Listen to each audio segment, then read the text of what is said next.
Doug is going to be showing counterbalancing for off-center turning. Thank you, Barry.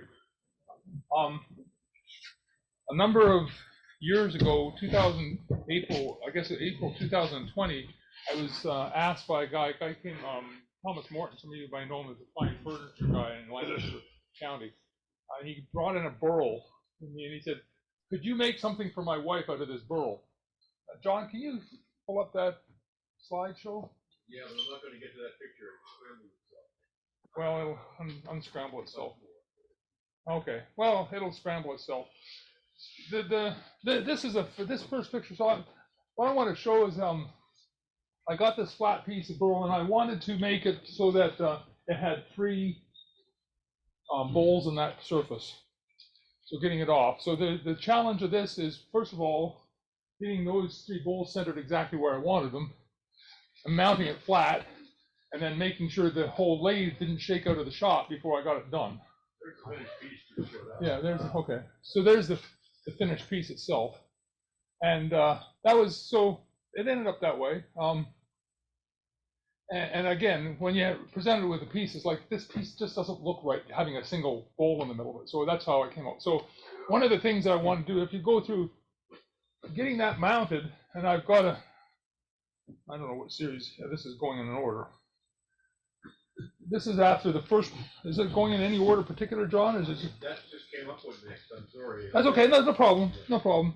I had them in some sort of order, but it doesn't really matter. But the point of the matter is that once you start getting this centered, there's 2 parts. I centered, this is the actual thing I used. I drew the center so I had an X, so I always knew where the center of the piece was, or where I center on turning. And then the second part is to actually counterbalance the piece, because I can turn this lathe on right now and it will turn.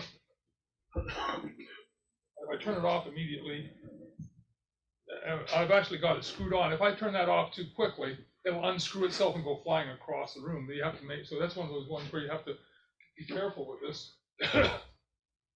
But it doesn't make a really satisfactory turning. So can you show the next slide, John? All out of order. I'll go that one. That one's fine. Is that the one you want? That was one. That was the second one. So yeah, go for it. Anyway, this was again just showing my naive starting. I just said, okay, let's put it up there. Do what you can. How do I mount that? Well, second part is that when you have an uneven surface with a burl, how do you attach it? Particularly when you don't want to destroy the burl part underneath. So what I ended up doing is, you can see it on here. I'm not sure if the next slide shows. No, it doesn't. Just leave that there for a second, John. So I've got these pieces of wood glued around, put around the edge of my turning. These are all fit in as tight as I can, and then they're screwed in from the back. So these pieces are the only thing that's actually holding, or literally screwed onto this faceplate. After I got that and it's centered, you'll see that this is all hot wax in here to hold it in center. By the way, this is big, but all the same rules apply no matter what size you're turning. If you have a 20-inch diameter lathe and you have a 20-inch diameter piece of wood, you can put something right off center on that and still make this idea work. So it doesn't have to be big. I just chose big because that's what I was going after. Hey, so anyway, Doug. Yeah. Doug. Yes. We out here can only see the one picture of the still picture. You're talking about wax and adhering. Oh, is there John, something? We're trying to get there. There we go. Sorry. Oh, there you go. Cool. Thank you. See it in Yeah, it's one of the other. We'll leave it at that one. The slides. Pardon? So you were the slides. Okay. So Doug, Yeah. with your burl, which isn't flat on the bottom, Yes. and which has pointy stuff all Yeah. over it, did you just hot glue that to Yes. the risers as well? Yes. But the point of the matter is that the base of the burl, the base of the burl is actually touching the board. Okay. So, and the other one that I want to point out is that these flat pieces, when you're turning this direction, you're pushing against the flat piece. So people say it's going to fly off. Okay. I've used hot glue an awful lot. I use it on segmented turning and all those sorts of things, just with hot glue. It's extremely strong, and this ain't going anywhere as long as you don't try to shear off these boards, because the actual direction of force is across these shearing. So that actually holds in place quite nicely.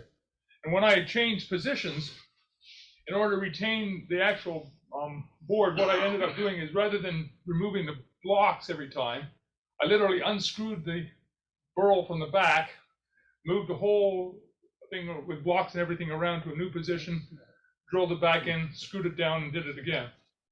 You follow? No, can you explain that again? That's really smart. These blocks are held on by 2 screws each, okay?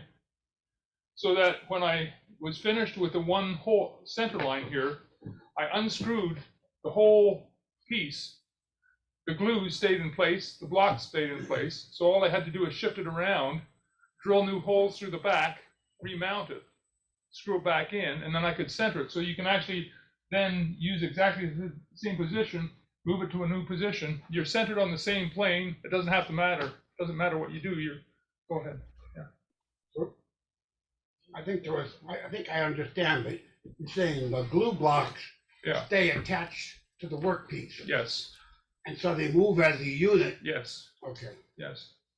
when you reposition. When you reposition, and that way you can get the reposition. And the other part is that way the other part is that I center line this, I put an X on the center line, and then I can actually reposition. If I have another circle here with an X on it, I can then use the cross pieces using both directions of the cross piece to slide it up. So it's actually, and I've got a picture to show you, but it's within a millimeter. So yeah. What size of faceplate do you have behind that plywood? So 3.5 4 inches. It's tiny, but it's not tiny insofar as it doesn't have to be a big diameter. The issue is that it's, let me back up a statement. If this is balance center, there's nothing to pull up the faceplate. So, it's a matter of getting the screws in right and everything like that. So it doesn't have to be a huge faceplate. It needs to be balanced properly. If this wasn't balanced and it's shaking all over the place, you can't turn it anyway. But a bigger base plate will reduce the likelihood of harmonics in the Right. plywood. I guess so. I never thought Hey, about Doug. it. Yeah, yeah. Doug, you taught me quite a bit about the hot glue and the fact that maybe some folks out there don't use it as much. You do need the high heat hot glue stick when you're gluing that in. If you use the standard heat stick, I brought it with me. I have a Stanley Pro. I can show where am I looking at? we I've can got see, this- yep. This is a Stanley Pro. It's got a low and a high level on it. And I use it on a high level glue and it drips out there. Yeah, you want the high on that, and you can throw that thing all over the room. It's never going to separate. I've But actually, it's the glue that you're talking about that is specific. There's different temperature glue. yeah, there is different temperature glue. I'm not sure I paid so much close attention to it, to be honest. How do you get the glue off the burl at the end? Separate pieces. Alcohol. Just heat. Alcohol, some Denatured alcohol. heat, whatever. Get it off on a cold. Peel it off when it cools. It releases entirely with alcohol. So don't drink while you're driving. Not rubbing alcohol.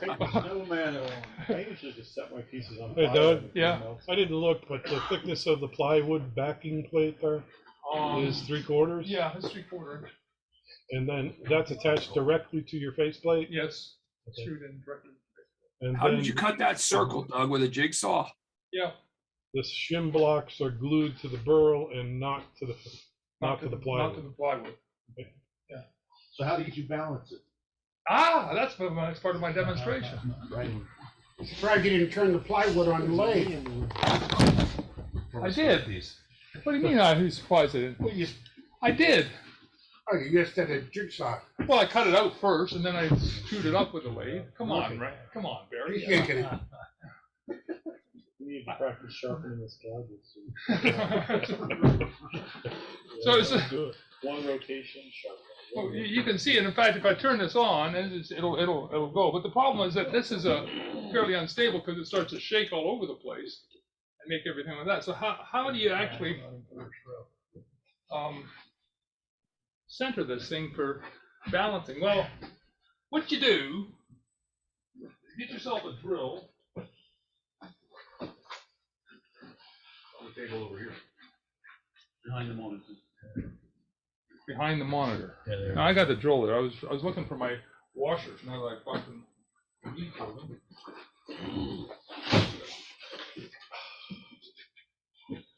Go to Lowe's and you get yourself an appropriate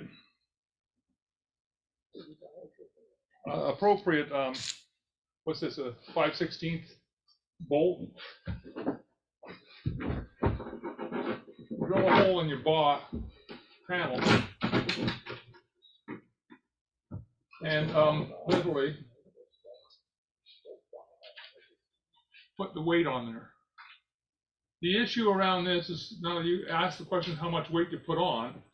First of all, one of the things I did is make sure that you're trying to put these weights exactly the opposite. So leaving this balance at the bottom so that it's naturally balanced there is one of the first steps you want to take to make sure it gets balanced with.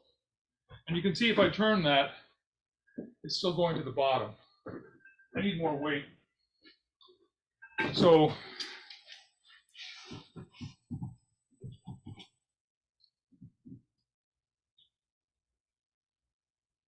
I'm going to cheat, but this one here I'm going to put it in the opposite direction, just because there are too many different screws. Weights. Yeah, I was thinking the same thing. What are you thinking? Doug, why don't you put those on the back so that they're not a risk of taking your arm out when they come whipping around? Because the entire, well, the reason I didn't put it on the back is because on the burl there was a razor edge right about here, and I was more worried about ripping my arm off with the edge of the turning at the point. I could put them on the back. Yeah, and the problem was that they knocked down at the bottom, also at the bottom here. So they won't go around the upward. They will, but All right, just asking the question. yeah, Doug was a Top Gun pilot in his younger days. yeah, right. Now you can see actually that one's actually not too bad, but what the important part of this whole process is when you get it balanced correctly. Yeah. So now anywhere I turn that, You ever had that come off? You ever Which? Loctite that thing? Smells like these, The wing nut? all the washers, as that thing is spinning around. what's gonna make it come off? Vibration. Bait.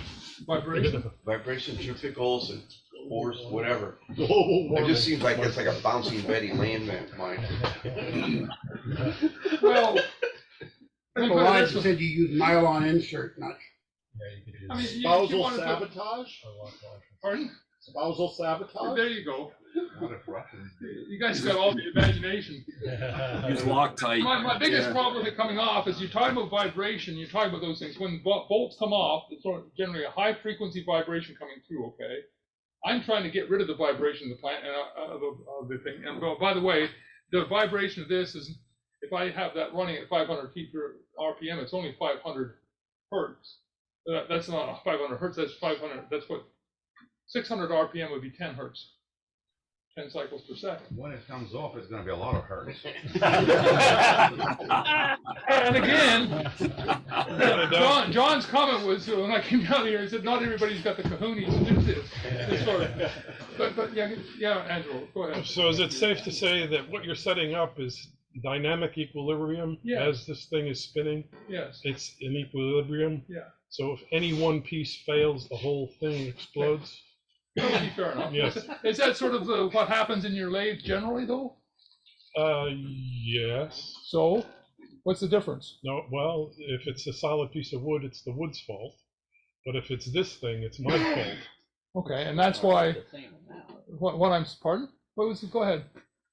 What was that other part? No, I just said it's gonna hurt the same amount no matter whose fault it is. I don't know, Exactly. shrapnel would hurt more than one big solid piece of wood. Again, let's think about this, guys, that rather than just speculate on It's it, a great idea. if this I'm is gonna with you. come off, which way is it gonna go? No, I'm just No, asking no, no, the question. but it's a legitimate question, Angelo, because I think about this when I set it up. Yeah. When it's gonna come off, I'm not worried about it coming off, but I want to know if it's gonna come off, which way is it gonna go? That way. The action would be up. It's- Yep. It'll be off, but it's gonna go that way or this way. It's not gonna come this way. Yeah, that's right. So guess where I'm standing when I'm turning? It's the tool. That's I'm not the standing argument. out front here, so I'm never in the line of fire when it comes along. The biggest problem with this lathe, and this is one of the things I just noticed the other day, my biggest problem with this is I have to go around the piece in order to hit the emergency off switch. So how is your lathe at home different from this lathe? It's not. It's This not. it's exactly the same. This is one of my complaints. I've been trying to figure out how to get an emergency off switch. One of the things that I like about the one way is they've got a movable emergency off switch, which is around the side. So anytime you Yep. can do that, You that's can't. that's And the important. robust is the same, Yeah. you can move the You on-off can- switch. Yeah. Go ahead. You can buy them from several places. It's like an intermediate Yeah. panic button that you just plug the lathe cord. Although I'm not sure they make it in 220. I guess they do. I haven't seen it this morning. I've been looking for one. Okay. Maybe Grizzly would have, because now they have, with their bandsaw, they have panic buttons too. Isn't your wife standing on the other side? I can smile at that one. They make foot She's not incented to shut it off. Yeah. right there. Yeah. Plug your lathe into the foot switch and then plug that into the wall. You got an emergency off switch right there. I have a 220 volt box on my lathe. I have to arrange that. I appreciate the idea, but you're absolutely right. My biggest issue is that that's one of the reasons I've been paying attention to what I said about gluing and making sure everything's there. If I was, before I even went after that, I might decide to make a taller block here on the side. You know, I can make it as tall as you want, and these are perhaps, you know, this one here is almost 3/4 way. I can make that block 4 inches if I want to, and it'll again make a big difference because now you're turning against that sort of thing. But on the other piece that I showed you, the blocks were only this tall; they were fit underneath, and I didn't have a problem with it.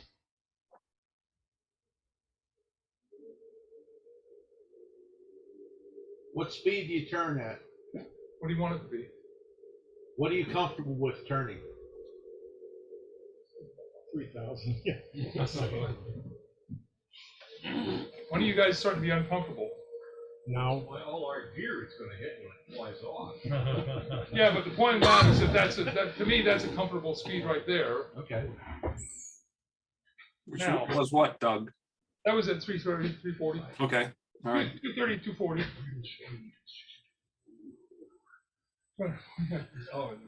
And you might notice the other part is that when I put this on, I put the set screws on the back on the actual. There's set screws on the actual chuck here. The reason for the set screw, and make sure if you're getting a screw on chuck, you have the set screws, because when this thing stops, the lathe stops a whole lot faster than the spinning wood. There's a lot of momentum to this thing, and it'll spin it off. Right. So that's actually the biggest risk, is if you have this, you know, I can do it without set screws, but you have to slow it down very slowly to do it. But once you get Doug? that, yeah, go ahead. If I took a pencil at the center of that, Yeah, where, I'm sorry, Yeah, if go you ahead. flip that around right now, sorry. okay? I've got my tool rest. I don't know if you're set where you want to be right now for the center. Okay, okay. You take a look at this. I go that.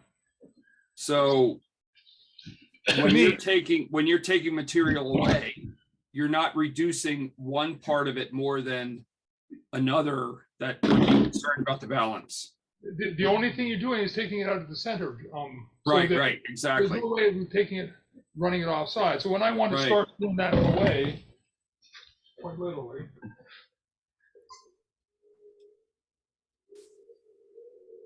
Yep, there you go. Come back out.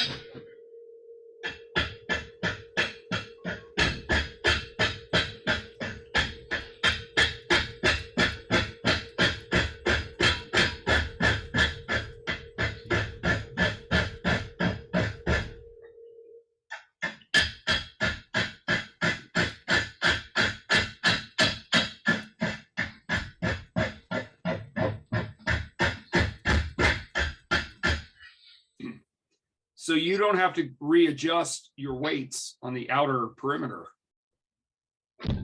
No, because you're cutting in the middle. yeah, exactly. You're taking the wood out of the middle. This one here,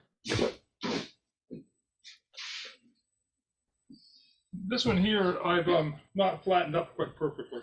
So, there's a little bit of a off-center cut there, because you can see that. And I'm not sure if I can bring this in. Is that the speed you would ordinarily turn? Is that the speed I'd ordinarily turn? When I'm starting out an unbalanced piece, normally 250 or 300 RPM, I think is pretty good. Normally, if I get it balanced up and everything, I might go up to 500 on a piece like this. But yeah, not on a bigger piece. Yeah, John, 350 maybe, a little bit faster. What I try and do is, if I to be in truth, I would try and go a bit faster than that if I was at home. Only because I don't want to, just because of the concern everybody has. Yeah, Barry.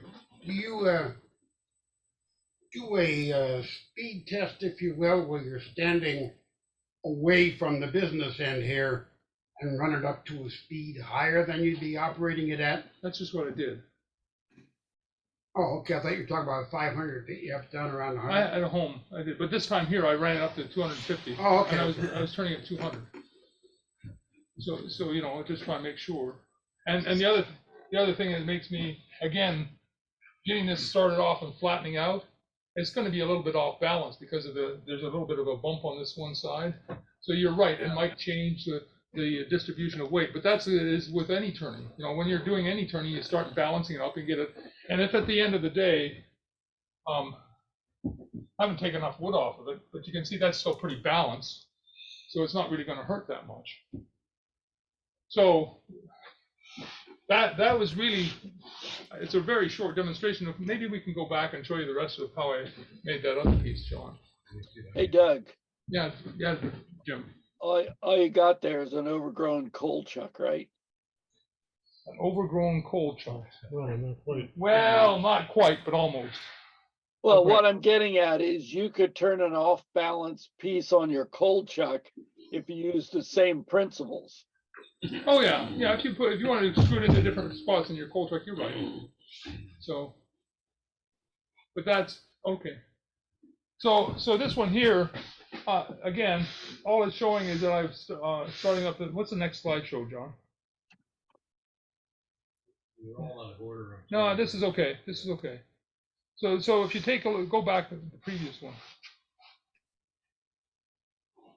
So this one. I'm sorry. Okay, well that's okay. See, this one here, I actually now put the screws in a different location, and I've lined it up on the center line so I could cut the second piece. And then what's the next one? And here, just showing the counterbalances. The counterbalance is in a different position, but I still wanted to stop so that the counterbalance is at the top, directly opposite. I started off with wood. But the reason I went to the metal is because it's a lot more dense, a lot smaller area, and you can put it very specifically at the top. This one here, different kinds of wood or different weights and everything like that. It's really a hassle to figure, juggle it around.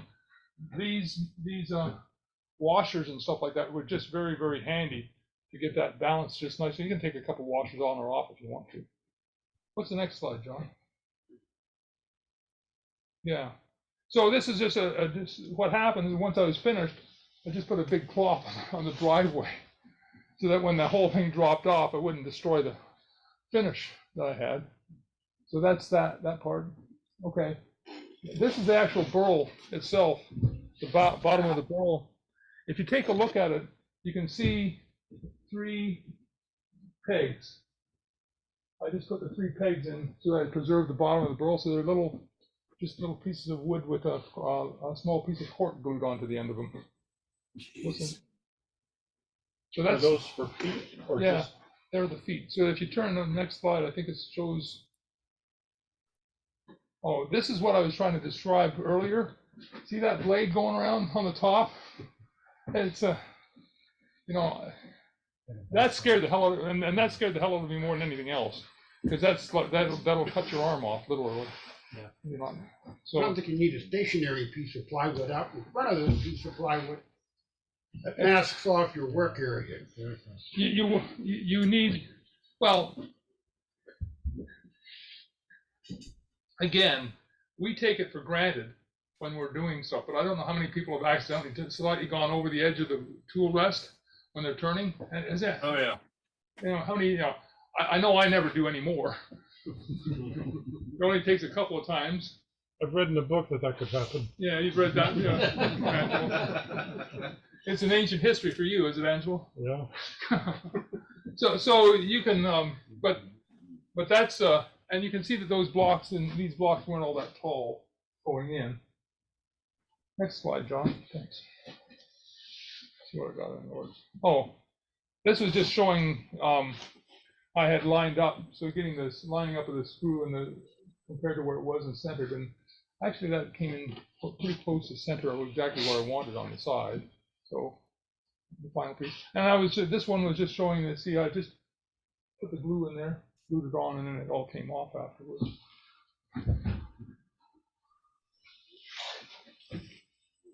Yeah, that was you saw it turned over. This was the slide prior to turning it over. That was one of the most nerve-wracking things to do because I wasn't certain what was going to happen. Now it's okay, but you know. You can put 3 posts in there, 3 dowels in. Yeah. Were they the spots where you had actually held the burl on? No. No. Okay. I cleaned everything off, and then what I did is I literally went in and looked at it, put some posts in, chose 3 spots, and then said, okay, this is about what I want to put the legs on, and then cut the legs off to the right length. Okay. So what's Like the a next chair slide? maker. Yeah. Okay. Cool. This is my showing. You can actually see on this one here, if you take a close look, I had the line here. I put a square up against it, and then I can see the lines on the corner here. When I wanted to, the area I wanted to turn to. You're trying to make parallel, aren't you? Yeah. Well, because the blocks are the same, and I haven't changed the blocks. The front surface is, after I did it the first time, the front surface was always parallel. That was the reason for unscrewing the blocks and moving the blocks and whatever. I mean, it does wobble a bit because this board is not straight, but it was close enough, you know. Doug, the blocks you have, Yeah. you could you mount those to an auxiliary piece of plywood? So then you just move the whole new pot, like a plywood. Absolutely. If you want. Just add more weight to it. But. Yeah, but and again, it's just a matter of off-centering it. Yeah. They're essentially doing the same thing. Yeah, exactly. Keeping the blocks attached to the piece of wood. Yeah, but you know, to Matt's point, if I'd done it that way, I might have had I wouldn't have had to crawl underneath to do the screws and everything like that. It might have made it easier to access, but effectively get it square. But that way you can then counterbalance. And obviously there's a different amount of weight required on each time you do this. And the holes you can see around the edge of this thing, I've got holes in all different spots because when I centered it up, you know, this one here is showing the last one I did, and this was really grossly off center because it's a very tiny piece on the one side, and that's the one that required. But if you go on to the next slide, John, I'm not sure if it's there or not. Nah, keep on. Yeah, that's me. That's the size of the faceplate. That's the faceplate I got on. And what I'm doing there, Wow. I was actually unscrewing screwing it back in so I could mount it. Not the faceplate. I was screwing in the screws. You can see the screws up here. So when I remounted it, I thought you were changing the oil. Pardon? I thought you were changing the oil. I was. The oil in my hair. No, next one. How do you hold the piece while you're trying to screw the screws in the blocks? Do you glue the blocks to the? No, that's what. How are you holding it, with weight or what? So it doesn't move around as you're. Well, that's one of the reasons I did it from underneath. What I did is I drilled. I took about made two holes that were like pilot holes, screwed 2 down, and then after that you can move the whole thing and it doesn't matter. Wow. Did you flatten the overall face of that blank with the router, or how did you get it? No, I flattened it when I had it mounted on the box the first time. So the Flattened first, it when you had it mounted, what? The first time with the major hole, the major bowl. Oh, okay. yeah, so it's like my first step here, if I was doing this right now, Right. my first step would be to flatten that out even better than it is. And then make that hole absolutely parallel before starting to turn this piece. Wow. Oh, is there any more slides there, John? Oh, sorry, this. Yeah, this is. Doug, did you do any finishing when you did the major bowl? I finished each. I finished each bowl as I did it to normal down to the 600 grit. I call it. I did it to 600 grit paper, but I didn't do any more than that. And then I varnished it after the whole thing was finished. So, is that it, John? Is there another? Okay. So the bowl section was finished. What about the wings? You also went into them with some finishing, or you didn't? What do you mean the wings? If you take a look at this, one here, you can see the two circles on the outside. So see, stop for a second. Just an overall. Stop right there. The bowls. If you take the large bowl, I completely finished around to about 2 or 3 inches as far out as I could on that one, and used it and smoothed it down to 600 grit. Then I went to the next bowl and tried to do the same thing. Okay. I had to do a little bit of blending on the surface. Yep. Between the bowls, because it didn't quite match perfectly, but I did the blending on the surface and got it pretty close. That's brilliant. Yeah. So, Yeah. So That's and great. you can see here on this one, see that one piece that's hanging out in the corner? This is the final piece I made. That one piece hanging out in the corner was actually hanging out over the edge a little bit. Oh yeah, yeah. Yep. And that's the part that I was most self-aware of when I was turning. How about that? Yeah. Did you center mount this piece to begin with so you could flatten the surface with the least amount of, if that wing was way off to one side, and you're just hitting the 3 inches of the wing and then the whole rotation of that big wheel, 3 inches of the wing, getting that flat is going to be really hard. Yeah. So I don't think I did. I don't remember. I think I center mounted the way you see it here. The first mounting on the center did the outside wing. And then the other part is that I have, for my segmented turning, I have a actual, I got a sanding, 4-inch wide sanding belt or whatever, and put it onto a piece of oak for a 2x4. So it's about that long. You can push the whole thing up against it and make a very slow speed. And it really does a good job of flattening out the surface. I use that for making sure I get a really good flat surface for Here's a question. Wouldn't it be easier once you've mounted the whole piece on your round returning? Would it be easier at that time to just put it on the flattening jig and use a router? Where's the fun of that? Well, you're absolutely right. My problem is my shop is, as John can attest to, doesn't have enough space for a router and a flattening table. Yes. So I tend to use my lathe when I can. So. What does the customer think of the piece? Well, I asked them. I sent them an email tonight. I asked them if I could borrow it back to show. To show it to you guys. He's going to give it to his wife, and they got an email back and said, well, I had it in my shop in Lidditz, and a guy came in and liked it so much he made me an offer I couldn't refuse, so he sold it. Well, it's fun. Did you get paid? Yeah, I got paid. I got paid. Good for you. I think I might charge a bit more next time. It was for a friend or whatever. I mean, if you guys want to go into competition with me, then we can talk about price, I guess. No, I'll just bring you the burl. I got a burl. It's actually, for me, once it's got the technique down, it's not too bad, and in truth, you talk about speed. This one, another one where, talk about turning speed. Well, the first rule of turning isn't speed, it's the sharpness of your tool. So the difference between turning at say 250 and 500, yeah, you can get a smoother cut, perhaps. But at those speeds, at these speeds, you're not going to get a significantly smoother cut. It's mostly just how you hold your tool and the sharpness of your tool that count. So when you look at this tear out and stuff like that, it's like I was this surface is torn out rather badly because it's got a lot of figure in it. It's spalted maple. It's a slightly spalted maple with a lot of figure and some burl in it.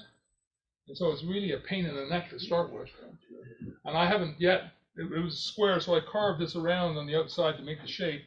And I haven't yet decided on the size of the bowl that I'm going to make internally. But you can see here on that spot, that's actually the true center. So I actually did turn this piece up on my lathe to start with to get it centered properly and make it straight side. Is that a branch or something running through? Yeah, well, yeah, it was. It was a shake, and I was going to cut down. There's another question. Now, there's an artistic question for you. Do I make this level and cut it all the way down, or do I just leave that piece in there and leave a little bit of a dip on the edge of the bowl? I think I'm going to leave it a little bit of a dip. I would leave. Yeah. It gives extra character to it, I think. Yeah. I would actually leave it and put the center of the bowl up higher so that it doesn't even interrupt that. Well, the point is I got another two bowls put in here.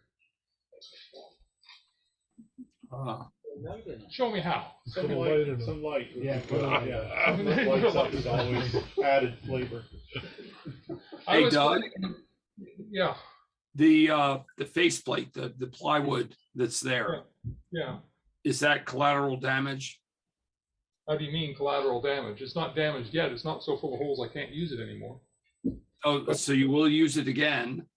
Yeah, this is the one I used for the first one, and I've used it again. I can use it, and I was thinking the only thing that's a damage on it is these marks. You can see where the marks are. Yeah, that's what I was going to say. Use a different colored marker or something. Yeah, or some white paint or something like that. All right. You need the marks anyway. Oh, that's the way I lined it up. When I lined up to make sure it was square, just to make sure I was trying to make sure when I put the first screw in it that it hadn't moved. See, the problem I've got with this whole business is that if you take a look at that picture with it underneath, everything was underneath. I couldn't see anything. So once the plate is on there, oh yeah, I can make it so you don't see it, so it's moved. So it was mostly just to make sure it hadn't moved sufficiently. Hey, Doug. Yeah. Have you ever turned a bowl in an off-balance piece where the circle's not completely enclosed within the piece? In other words, you're turning air on either end. Have you ever tried that with this system? Well, no, Jim, but you do mention something I thought about, and that was that if you take, I don't know if it shows up on this piece here, but this is flat against the bottom, so the whole piece is flat against the bottom on there. But if I was thinking that if I flatten that off and then actually lift it up one side, then you get it so that you could actually take this and put it up 4 inches or 2 or 3 inches, so you'd actually get an off-center with an off-center turn, a second angle. It might give you an interesting. Are those intended for food use? Yeah, they can be. Chips and dip. That's what I was thinking. Something like chips and dip or something. Or you could put crackers and fruit and cheese or something like that. Anything that can go in a bowl. Anything that can go in a bowl. Cereal, M&Ms, poker chips. Poker chips. Hey, Doug, yeah. The other question is, I'm sorry, but I am not brave enough to spin that thing without some kind of like a Longworth chuck has a cover on the front. Then you could run it up to 1,000 and 1,500 and get a nice clean cut without worrying about it flying at you, huh? Well, I can get a nice clean cut with 250 without worrying about it flying at me. So why do I need to go to 1,000? I agree. Okay. For the week of Paint of Heart, is you could actually the rest of us get a ring that's bigger than the bowl, right, and bolt that ring on the outside edges, which would hold that piece firm to the face, to the plywood face, and none of these people would have to worry about it flying off. And then I have another suggestion, which is you go downtown Philly almost any day and you pick up 2 of those mattresses that people have thrown out on the sidewalk. You put one on either side, and it has to flying. It hits Well, the That's some mattresses. space. Yeah. To the point, I think that Mike is making back there is that if I put a surface, I have it for reverse chucking my bowls. That you put a ring outside around so that you can actually do the bottom off and hold it down with a secondary ring. And you could literally put that, for example, on this one here, I could put a secondary piece across here with no problem. It would hold everything down again and clamp it down even further. And with a secondary piece across there, again, I don't think it would go anywhere. And I don't, people say it's like how. The biggest question is with the glue failing. I hadn't thought about that, but I think that's a good idea. One of the reasons I did it is because I'm an engineer, okay, and I like 3-dimensional problems. And I saw this thing and said, that really looks like it'd be a neat one to have 3 bowls in it. So how the heck am I going to do it? And so this was an experiment to do it. And then what I wanted to come back with the young people who haven't turned that much is that this really doesn't matter. I mean, the size is just because of the size and shape. I could get a bigger piece. I've got other burls at home, and I might do a few more burls like that because I've got some pieces that would make a really nice piece. Anything you can do, as long as you've got the controlling size in this particular case is the back plate. So if you have a lathe that has a 20-inch or 10-inch scroll on it, you have a 20-inch diameter, you can still do something like that. Just make sure you just have the right back plate on.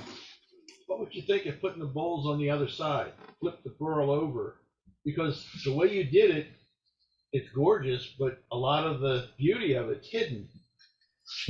I am sort of 2 minds about that. The reason I did it that way, as opposed to put the burl on the other side, is because I could get more of the actual face internal structure of the wood showing. And to me, going in the 3-dimensional part of it, the problem was the other part of it, you looked at that burl, is it wasn't really flat. I had a picture I thought in there on the line.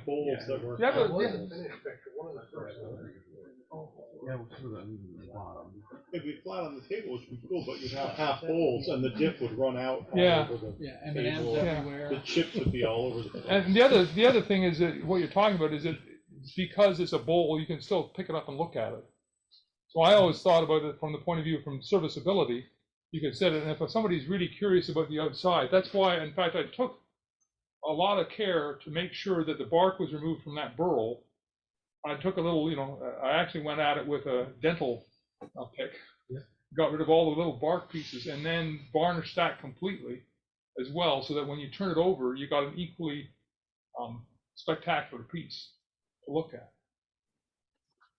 I was going to ask you how you kept the bark on. So you just told me that you varnished it with poly or something?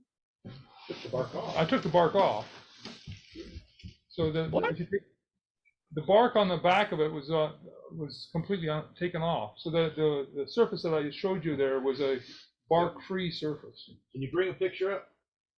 I don't know. Yeah, I'm sorry, boy, I missed that. Why'd you take the bark off a burl? The picture where he has the 3 legs that See you the showed. burl. You can see the burl, not the bark. There you go. There's not a piece of bark on there, Jim. But I'd say take the sandblaster. But if you take a sandblaster or anything to that bark, then you lose the patina between the 2 pieces, and you lose all that. When you take the bark off, the burl actually has a lot of detail there that you can see. So you lose all that. Yeah, you're picking that sand out with the dental tool.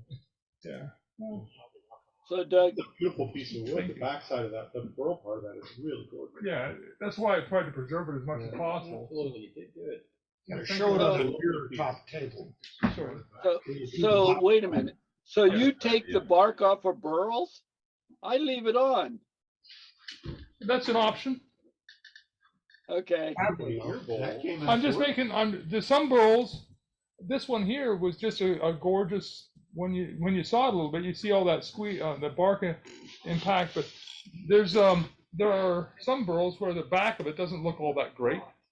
You don't have these pieces laying out, so it's, you know, leaving the bark on it sometimes is good. But I found that the little spiky pieces you see up at the top edge of this thing, the little spiky pieces that you can get on some woods are really cool. I have a bunch of more burls. I want to try again now. You guys got me interested because I was just thinking, you know, well, this is something that people don't normally, you don't go and see a lot of with an offset turning like that. Anyway. How long did the whole project take?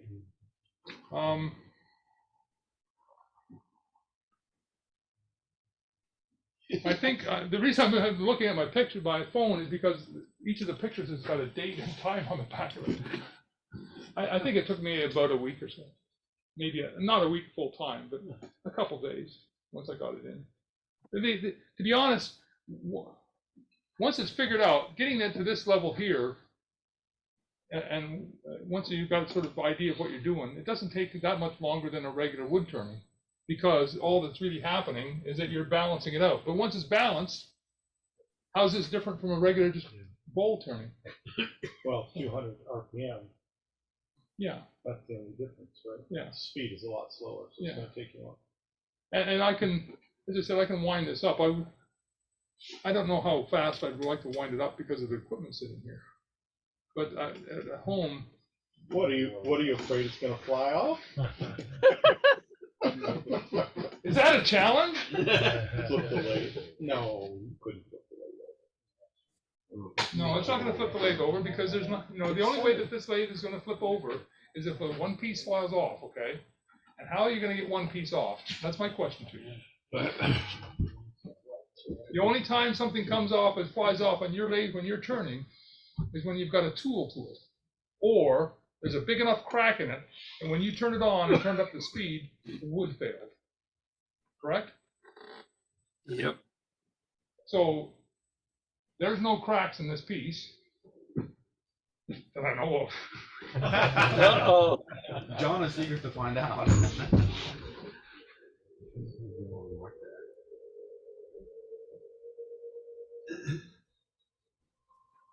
Wow. There in any of 360 degrees, but only about 3 of them are going to hit us.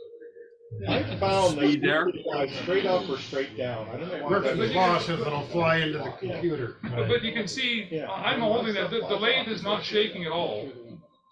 Through the window cage. You know, the only thing that's shaking, you can hear the wind as it's going around, but that sound is the actual wind of the piece catching. So the only resistance on that is the wind. And that's at 264 RPM.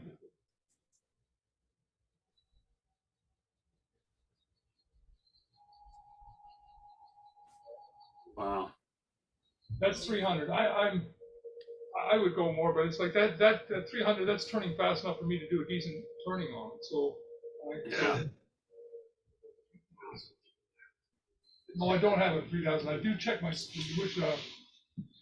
belt the lathe is on when I start it up. So, how are we doing on time? I think unscrewing your faceplate is the biggest risk. Yeah, and that's why I got with the screws on it. You can see that. John's got it here. Even though the screws are in, it's still unscrewing the faceplate. Guys, it's 10 after 9. Oh my God. No, it wasn't. Thank you. I didn't turn anything. Turn that wheel over.